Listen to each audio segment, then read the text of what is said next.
Chapter 3 The Secret Wedding. Romeo was thinking strange thoughts. He couldn't go home. He needed to see Juliet again, but he could not go to her house. Yet there was nowhere else to go. He walked in the night back to the house of his father's enemy.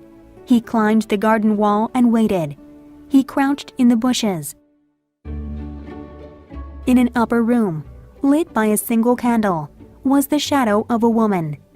What light is in the window? Whispered Romeo. The door slowly opened, and Juliet stepped onto the balcony. It is my angel. Gasped Romeo. Oh, it is my love. Oh, if only she knew how much I loved her. Juliet carried a candle and set it on the balcony. She looked into the darkness and her lips moved. She speaks, whispered Romeo. Then she spoke. Ah, me, Oh, speak again, my angel. said Romeo softly. He could see her breathing. He wanted to run to her, climb up the balcony, and hold her. But he feared that once she knew his name, she would hate him. Juliet spoke again. Oh, Romeo, Romeo, why are you my sweet Romeo? Forget that you are a Montague. If not, just say you love me, and I'll no longer be a Capulet. Romeo fell backward. Had he died? Was this heaven? He stood and looked. Juliet was still there. It is only your name that is my enemy, Juliet said. What's a Montague? It's only a name, and a rose would smell just as sweet if it was given another name.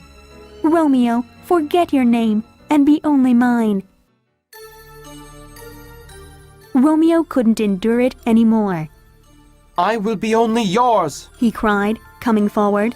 Just be my love, and I will never be Romeo. Who's there? Said Juliet, stepping back. I don't know how to tell you who I am, said Romeo. I hate my name because it is the name of your enemy. I haven't heard you speak much, but I know the sound. You are Romeo and a Montague. How did you get here? She demanded. And why? The walls are high and hard to climb, and it's dangerous if anyone finds you here. It was because of love that I jumped over the walls, and a person can do anything for love. Love. Romeo had said love. She wanted him to say it again, but she was afraid. I'm afraid someone will find you here, Let them find me. said Romeo. I would rather die here with you than live miserably without your love. She closed her eyes and imagined him. Do you love me? She whispered. I love you more than words can say, Answered Romeo. Madam, came a voice from within the house. It was the nurse. Juliet's eyes opened wide. A noise! Go, dear love! Romeo began to tiptoe away, but Juliet didn't want him to leave. No, stay! Juliet leaned over the balcony. What can I do to make you happy? You can give me your heart, and I will give you mine. I gave it to you before you asked. Juliet smiled. My love is boundless and as deep as the sea. The more I give to you, the more I have. My lady! Shouted the nurse. In a minute! Yelled Juliet. Then to Romeo, she said, If your love is real and you want to marry me, please tell me. I do want to marry you. Said Romeo. When? Tomorrow. Promised Romeo boldly. I'll come myself. No, said Juliet. It's too dangerous. I'll send my nurse. When will you be ready?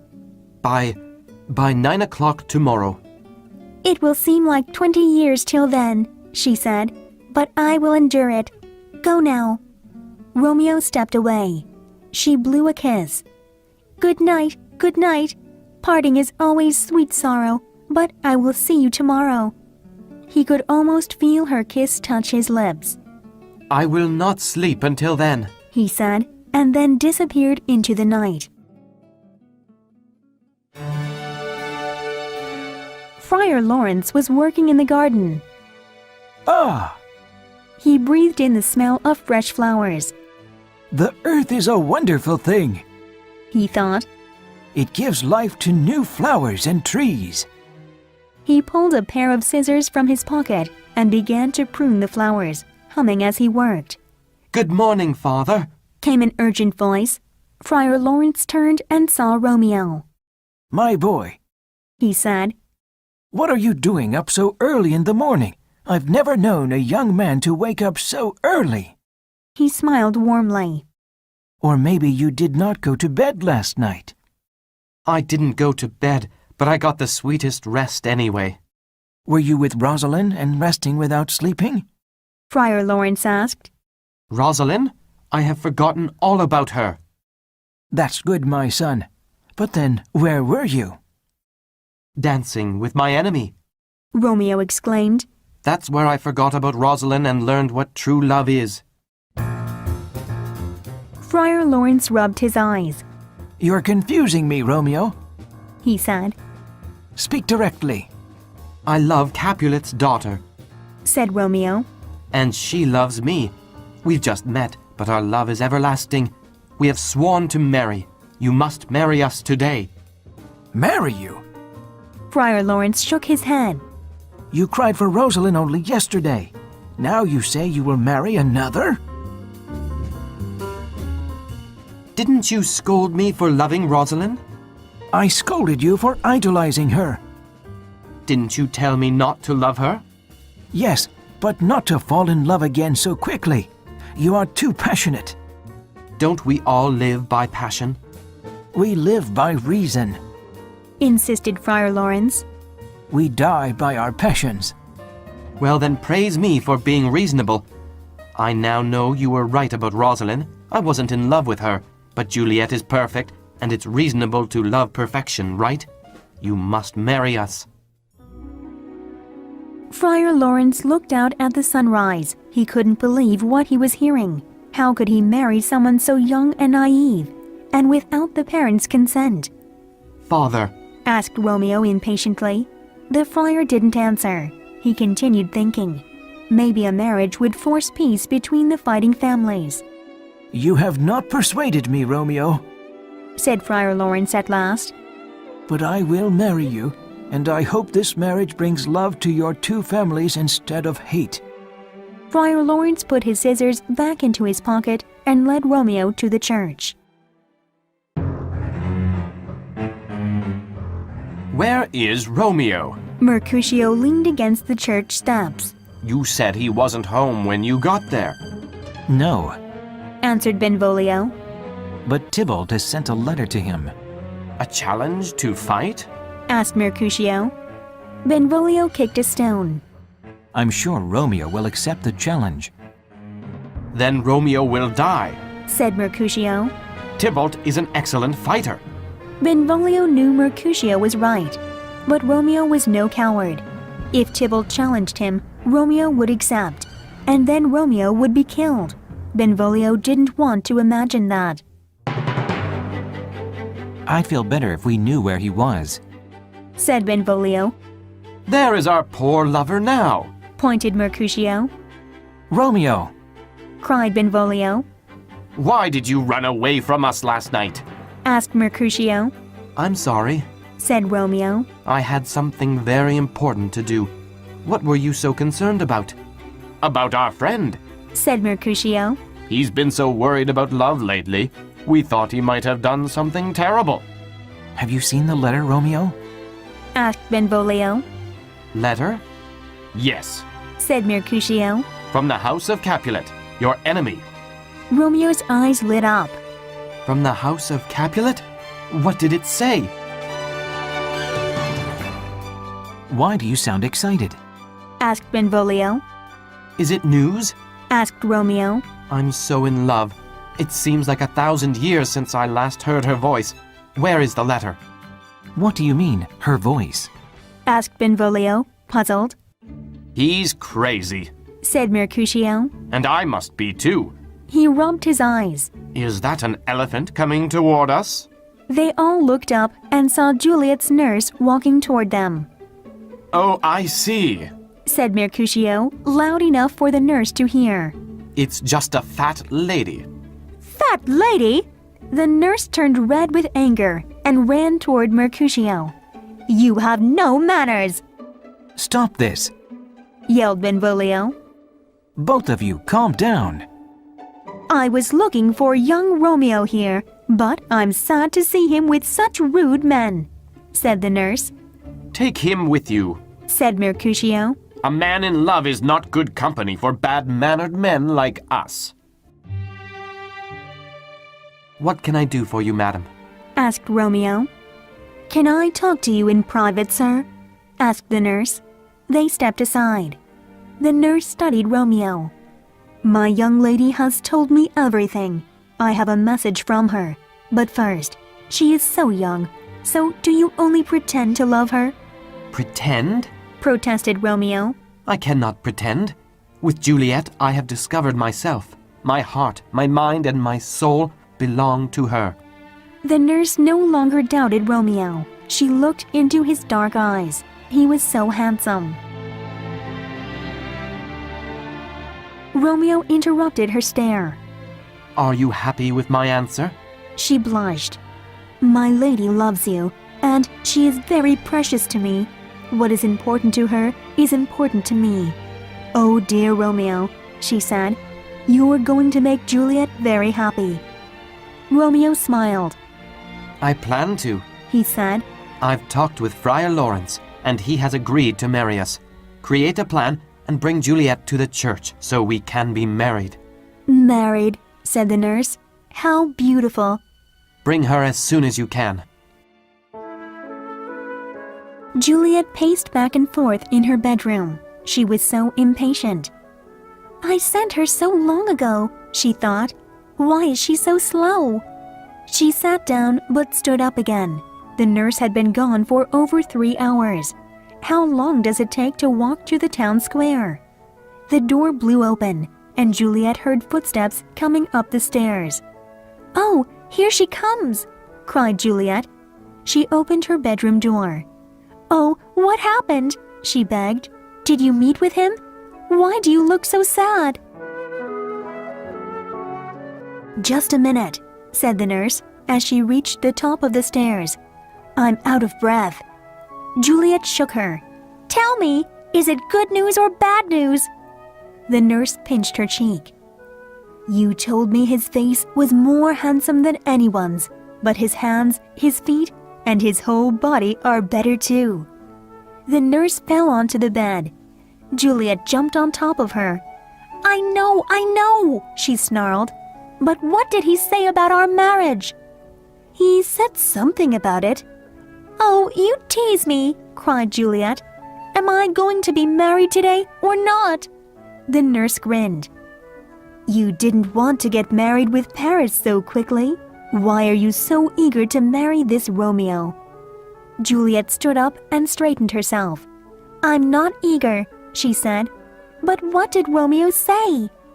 "Do you have to go to confession today?" "Stop teasing me. Tell me what Romeo said." Juliet was frustrated and fell onto the bed. The nurse felt sorry for her. Okay, I was only teasing you. A young woman that is going to get married can forgive me." She smiled. "Married?" The word echoed in Juliet's head. "Now, if you want to make any confessions, you have to go to church. There, you will find a young man who is eager to marry you." She smiled again. Juliet gasped. Juliet hugged the nurse. Thank you, she cried. "Let's go right now." Friar Lawrence was preparing Romeo for the wedding. He wasn't sure if this wedding was the right thing to do. Marrying 2 young people without their parents' permission was not right. He wanted this marriage to bring the 2 families closer together, but he wasn't sure if it would. Will they get angry? Will they get angry with me? He thought, Amen already. said Romeo. He was impatient from waiting on Friar Lawrence. Calm yourself, Romeo. Scolded Friar Lawrence. You need to live and love moderately. If not, neither love nor life will last long. But he knew Romeo wouldn't be calm, neither would Juliet. Then Juliet came running toward the church. I should send both of them home. Thought Friar Lawrence, but he knew he couldn't do that. Good afternoon, Father, sang Juliet. She jumped into Romeo's arms. Juliet, Cried Romeo, holding her. please tell me you love me as much as I love you, and how happy you will be after we are married. I love you so much that words can't describe it, she said, and kissed him. Okay, enough. Said Friar Lawrence, separating the two. Let's hurry with the wedding. Friar Lawrence took them to the altar. Then he quickly performed the wedding ceremony. When he was through, he left them to pray, and he went to the garden to think. The nurse found him there. Romeo isn't welcome in Juliet's house, she said, nor she in his. What are they going to do? I haven't thought about that. Replied Friar Lawrence. Maybe they can tell their parents soon. Father, the nurse smiled. They are newlyweds. They want to be together. You are like a mother to Juliet. You should have thought about this problem before the wedding. Snapped Friar Lawrence. You married them, she replied. You should have thought about this problem too. They need our help, so how can we solve this problem? Asked Friar Lawrence. Their parents will kill us if they find out about this. We have to keep it a secret for a while. But we have to give these two time to be man and wife together. I'm sure they'll be okay after a while. Right. Agreed Friar Lawrence. Take Juliet home. I'll help Romeo find a way to go into her bedroom tonight. That should solve the problem for a while. We'll worry about the parents later. Chapter 4. The Sword Fight in the Square. A messenger came and gave Benvolio some news. It was the Capulets. They were looking for Romeo. Tybalt is really angry. Benvolio said to Mercutio. I think we should get out of here. I won't go. Said Mercutio. I don't want to be here when they come. Insisted Benvolio. I don't want to get into a fight. Just then, Benvolio saw Tybalt and some of his friends making their way across the street. Oh no! Said Benvolio. Here come the Capulets. Let's go. I'm not worried about them. Replied Mercutio. It was too late to leave. Good afternoon. Said Tybalt. Can I speak with one of you? Speak with us? Said Mercutio. That's a strange way to ask someone to fight. I will fight if you give me a reason. Answered Tybalt, putting a hand on his sword. He stepped closer. Mercutio, Romeo was with you last night, right? Where is he now? Do I look like a slave? Asked Mercutio. Am I supposed to answer your every question? Even if I did know where Romeo was, I wouldn't tell you. Tybalt drew his sword. Gentlemen, Interrupted Benvolio. either stop this fight or go somewhere else to finish it. Everyone is watching us. No need. Said Tybalt. He saw Romeo walking toward them. Here comes my man. Your man? Said Mercutio, teasing Tybalt. Is he one of your servants? A mistake. Said Tybalt, as Romeo came up to them. I should have called him a villain instead. He looked at Romeo. Romeo just smiled. Tybalt, He said. I love you, so I will forgive your anger. You will soon learn that I'm not a villain. Until then, goodbye. Tybalt thought Romeo was just making fun of him. You ruined our party last night with your presence. Now turn and draw your sword. Shouted Tybalt. I've never hurt you, Tybalt, and I couldn't now. I love you like a brother. More like a brother than you know. He bowed. Be happy. Mercutio looked at Romeo. He's being dishonorable. Why is he acting like this? I think he's being reasonable. Said Benvolio. Let's peacefully go away and be happy. I'll be happy when Tybalt is dead. said Mercutio. Tybalt lifted his sword, I'm ready for you. Tybalt, Mercutio, said Romeo. put your swords away. Mercutio pushed Romeo aside and lunged at Tybalt. Tybalt stepped aside. Then he began swinging his sword at Mercutio. Tybalt, Mercutio, the prince has forbidden this. Stop! Romeo shouted. Benvolio, help me stop this fight. Romeo stepped between the two and grabbed Mercutio, but Tybalt kept coming. Mercutio tried to defend himself, but Romeo was holding him too tightly. Tybalt's sword stuck into Mercutio's chest.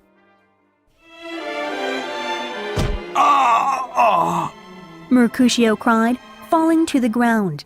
Tybalt withdrew his sword and wiped off the blood. Benvolio ran to Mercutio. How bad is it? It's enough. Mercutio coughed. He put his hand over his chest. Blood gushed through his fingers. Be brave. Said Romeo. You'll be okay. No, Said Mercutio, his senses leaving him. I won't be okay. Blood began to come out of his mouth. Why did you come between us, Romeo? I couldn't defend myself. Romeo looked into his friend's eyes. I was trying to stop you. You stopped me, all right. Mercutio gasped. He has killed me. I'll take him to the doctor. Said Benvolio. As he prepared to lift him, he felt his pulse fade away. He's dead. He said. Romeo stared at Mercutio. My friend was killed because of me. He thought. And Tybalt teases us all. Oh, Juliet, I wish I could have married you one day later. Then Tybalt would not be my cousin, and I could take revenge on him. Romeo became so angry that the love and tenderness that he had felt began to disappear. In a second, he forgot about Juliet, about his marriage, and about the future. He wanted justice. He wanted revenge. He picked up Mercutio's sword. Romeo, Said Benvolio. put the sword away. Here comes Tybalt. Romeo didn't put the sword down.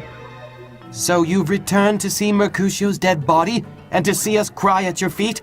No. No, Tybalt! He yelled. Tybalt strutted up to Romeo. You poor little boy. He said. Do you want to die just like Mercutio? My sword is strong. Romeo said, and he struck at Tybalt. Tybalt blocked Romeo's blow with ease, but Romeo pressed on with incredible speed. Tybalt tried to keep calm. He tried to make it appear as if he could easily defend against Romeo's attacks. It soon became clear that he was not fighting a man, but an avenging angel. Romeo swung at Tybalt so violently that he could no longer feel his arm or the sword. He kept raging forward. As he did, he saw Tybalt's eyes change from being confident to panic, and then to horror. Suddenly, there was no more ringing of swords, no more shouting. The vicious face of Tybalt became peaceful. It was then that Romeo saw how much he looked like Juliet. He watched Tybalt fall to the ground. Let's get out of here. Yelled Benvolio.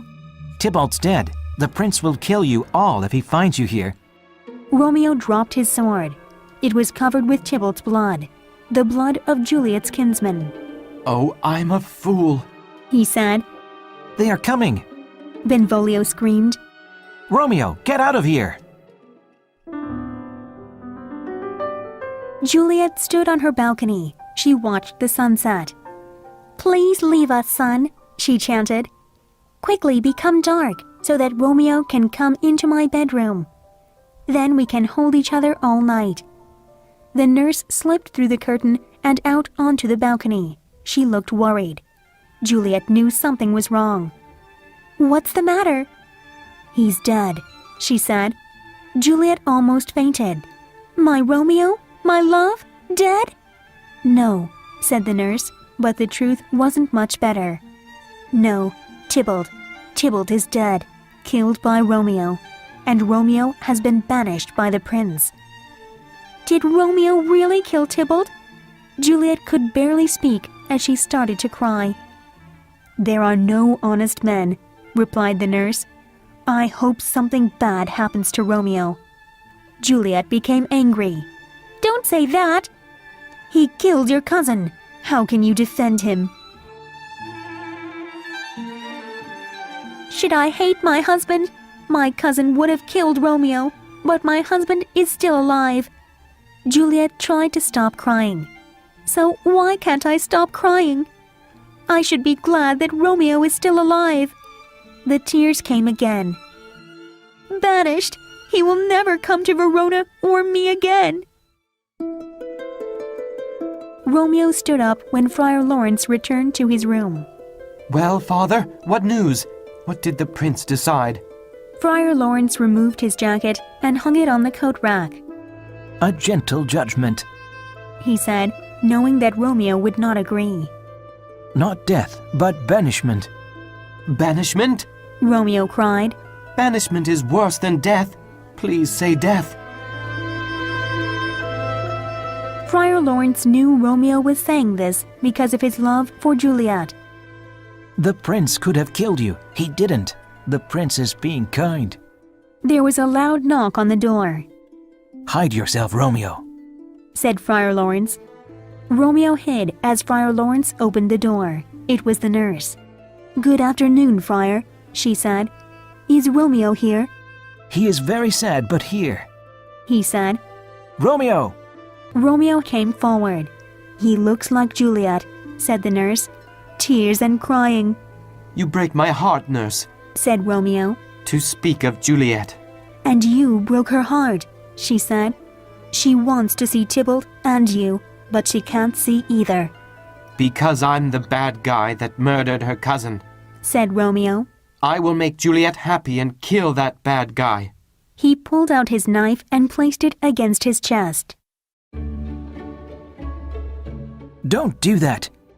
Friar Lawrence knocked the knife out of Romeo's hands. You amaze me. You killed Tybalt by mistake.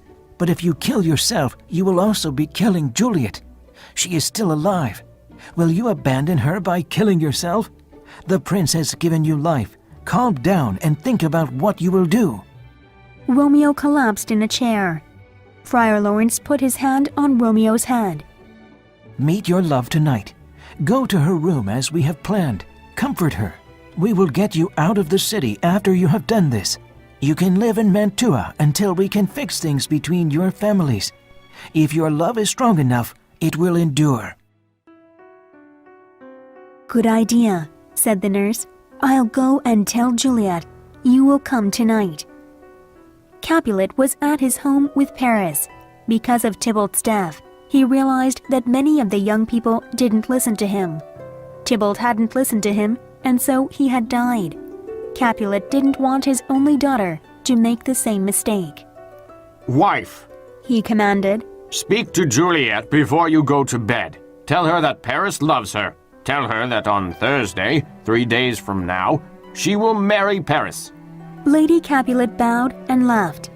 Is this okay with you? Capulet asked Paris. Of course. I only wish that we could marry tomorrow.